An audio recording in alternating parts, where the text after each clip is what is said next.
bavuga ko amata aryoha ubuki bukarusha, ariko mu busore hari ikibisumba. Urebana akana ko mu jisho n'umugeni, iyaba bitaherukwaga na sinamenye.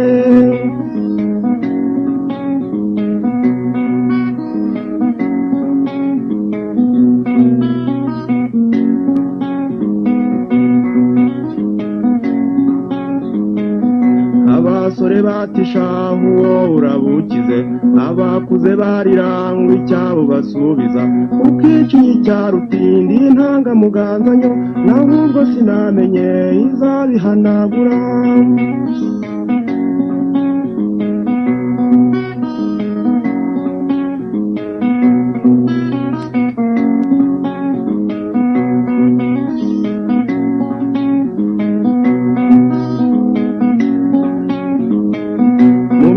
Ibirori ukimukaganza, utuba nk'umugirwa bakagushengerera.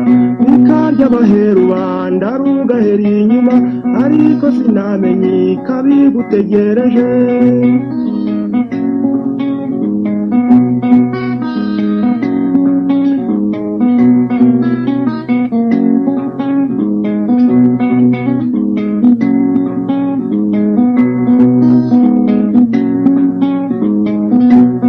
Sasirwa butwara ukozwa bucuke, inzoga y'ihenero ibyahora imusego. Ukavuga ibyikubwiye ngo uri mu wawe, ariko sinamenye izabiheruka.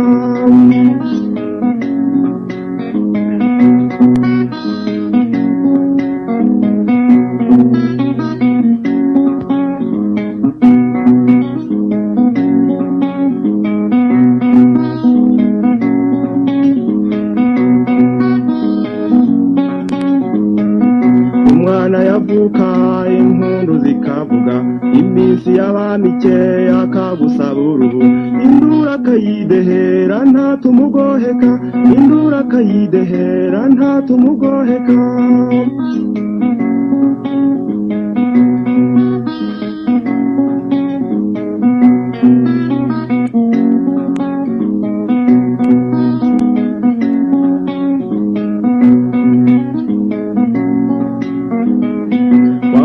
Kubigira ukagana amahanga, ngo utambarire ubusa buzwi baguseka.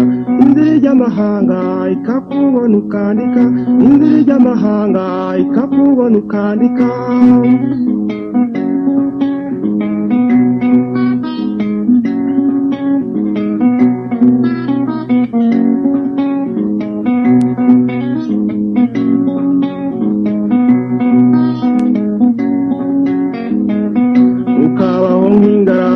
Kandi ufite urugo ugasa kudase kuko isasira imbagara.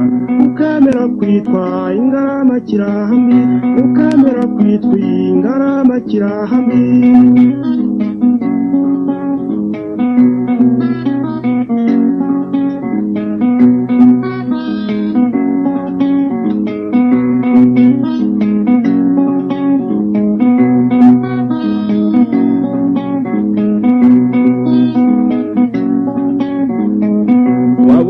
Utora utihehe n'u Rwanda, ubundi bakibona ugahura n'intesha. Ukibagirwa ko wazanywe n'itabaro, ukibagirwa ko wazanywe n'itabaro.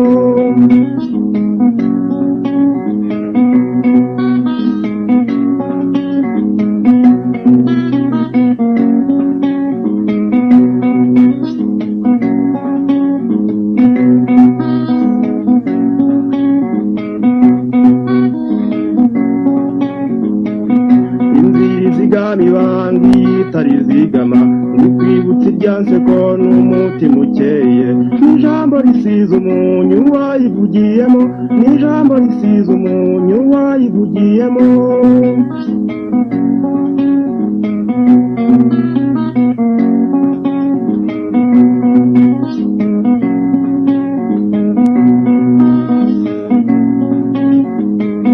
Ukubika amaso mu mibereho yawe, ukicuza ukavuga uti emwe sinamenye